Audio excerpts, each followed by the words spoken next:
Bismillahirrahmanirrahim. Assalamualaikum warahmatullahi wabarakatuh. Anak-anakku yang berbahagia, perkenalkan, nama Ibu Lina Merliana SPD. Ibu mengajar mata pelajaran ilmu pengetahuan alam dan wakil kepala sekolah bidang kurikulum.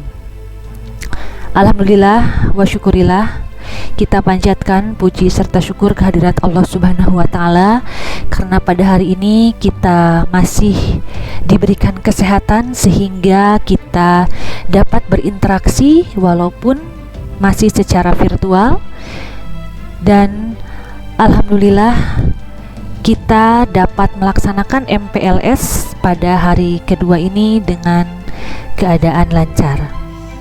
Anak-anakku sekalian yang berbahagia, Ibu ucapkan selamat datang, selamat berbahagia karena anak-anakku sudah dinyatakan diterima menjadi bagian dari keluarga besar SMP Negeri 5 Ciamis. Pada kesempatan ini, Ibu akan menyampaikan tentang bagaimana belajar yang efektif di era pandemi COVID-19. Nah, apa itu belajar? Belajar adalah suatu perubahan tingkah laku seseorang, baik sikap, kebiasaan, pengetahuan, dan kecakapan yang terjadi akibat adanya suatu pengalaman atau latihan. Kemudian, apa itu belajar efektif? Belajar efektif adalah belajar yang menyenangkan, terjadwal dengan baik, tidak memakan banyak waktu, dan memperoleh hasil yang maksimal. Kemudian dapat disimpulkan bahwa belajar efektif adalah proses belajar mengajar yang berhasil guna dan proses pembelajaran yang mampu memberikan pemahaman, kecerdasan, ketekunan, kesempatan, dan mutu yang lebih baik, serta dapat diaplikasikan dalam kehidupan sehari-hari sehingga menghasilkan sumber daya manusia yang unggul. Lalu mengapa perlu belajar efektif? Karena belajar efektif dapat mempercepat kita memperoleh keberhasilan dengan tidak stres sehingga memperoleh kesempurnaan atau prestasi. Lalu, bagaimana cara belajar yang efektif? Belajar yang efektif dapat kita mulai dengan yang pertama, berdoa. Berdoa dahulu sebelum belajar. Sebelum belajar, kita harus berdoa terlebih dahulu supaya apa yang ingin kita pelajari dapat dipahami dengan baik. Dengan berdoa, hati kita, jiwa kita akan lebih tentram, dan diharapkan semoga dengan berdoa proses belajar mendapatkan keberkahan dan juga kemudahan.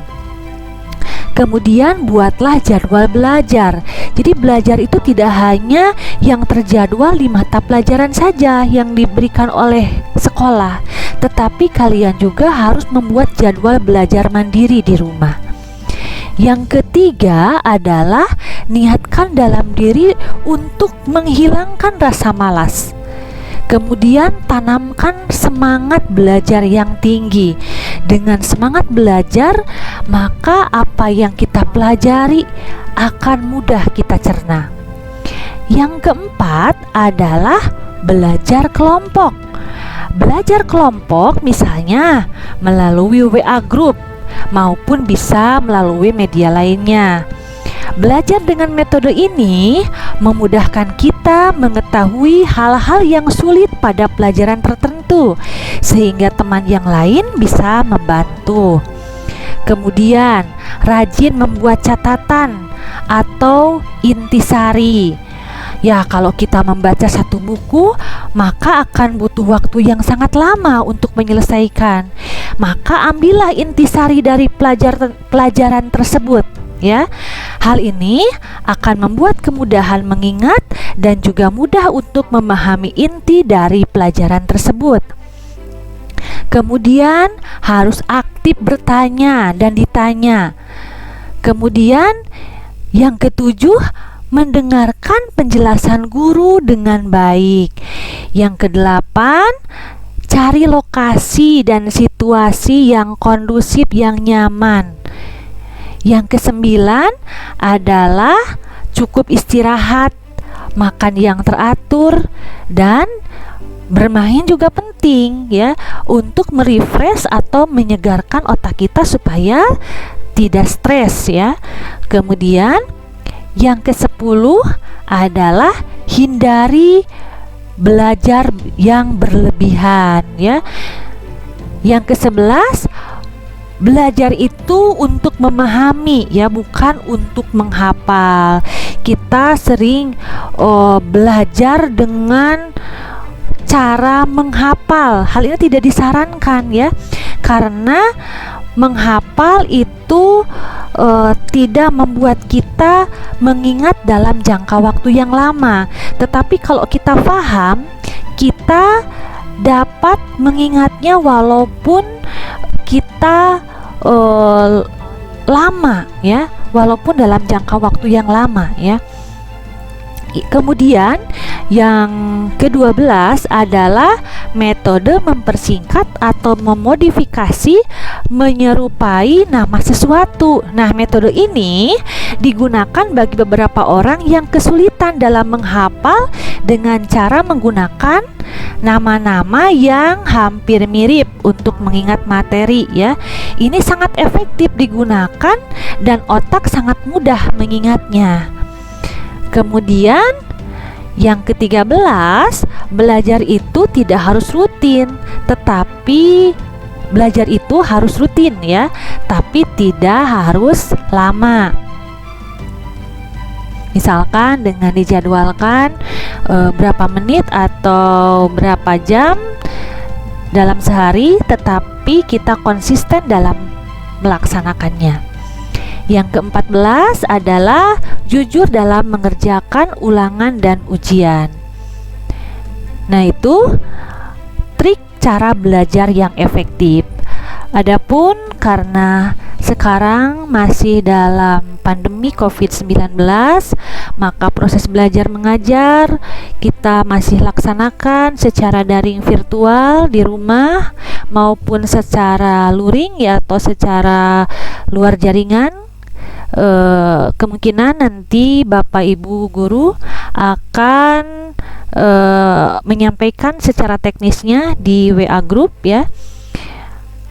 Dan Dinas Pendidikan Kabupaten Ciamis menetapkan prinsip belajar di rumah sebagai berikut, yaitu secara daring dan luring atau dalam jaringan dan luar jaringan, melalui pengalaman belajar bermakna, difokuskan pada kecakapan hidup dan aktivitasnya secara bervariasi, dan umpan balik bersifat kualitatif.